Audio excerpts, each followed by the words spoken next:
ฤดูกาลเลยเด้อเขากำลังสุกเบิดแล้วอู้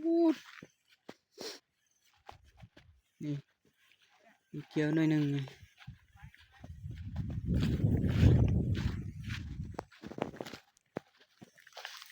สุกเบิดทงแล้ว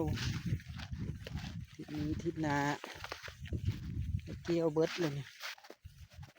โอ้โห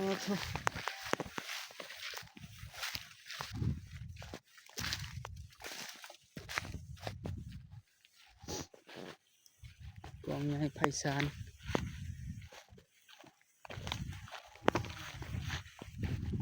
วันเสาร์นี่บ่ได้ลงตาคูณเฮือนมาลงเกี่ยวตอนแรงเอางานนี้ก็บายแล้ว